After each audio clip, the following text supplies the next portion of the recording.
एक सुंदर और शांत गांव में मोहन नाम का एक अमीर व्यापारी रहता था, जिसके पास धन दौलत की कोई कमी नहीं थी। लेकिन मोहन बहुत घमंडी था और वो पूजा पाठ को बेकार समझता था। उसे इन सब पर बिल्कुल भी विश्वास नहीं था। उसी गांव में गंगा नाम की एक गरीब, बहुत श्रद्धालु महिला रहती थी, जिसका विश्वास बहुत मजबूत था। गंगा हर साल नवरात्रि में पूरे मन और सच्ची भक्ति के साथ माता की पूजा किया करती थी।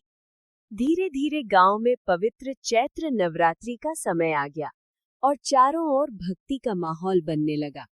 गंगा ने अपने छोटे से घर को साफ किया और पूरे नियम से घट स्थापना की तैयारी की। वो रोज माता के 9 रूपों की पूजा करती और मधुर भजन गाकर पूरे वातावरण को भक्तिमय बना देती थी। लेकिन मोहन गंगा का मजाक उड़ाता और कहता, इन सब से कुछ नहीं होता, ये सब बेकार है। नवरात्रि के तीसरे दिन अचानक मोहन के व्यापार में भारी नुकसान हो गया, जिससे वो घबरा गया। वो बहुत परेशान हो गया, लेकिन फिर भी उसने पूजा और भगवान पर विश्वास नहीं किया। गंगा ने उसे समझाया, श्रद्धा में बहुत शक्ति होती है।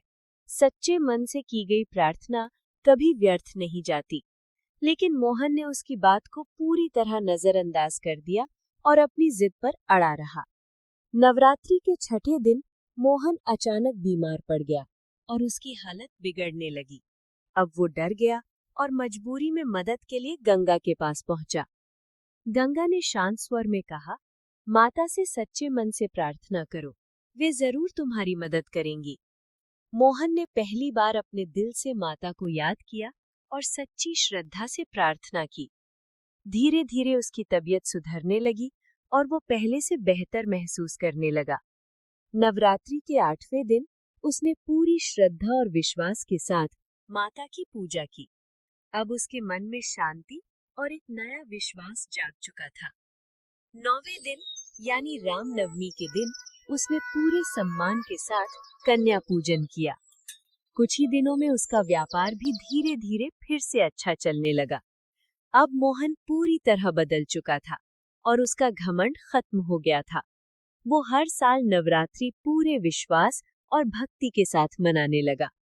गांव के लोग उसकी इस अच्छी सोच और बदलाव को देखकर बहुत खुश हुए और आखिर में मोहन ने ये सीख लिया कि सच्ची श्रद्धा और विश्वास से हर मुश्किल आसान हो जाती है।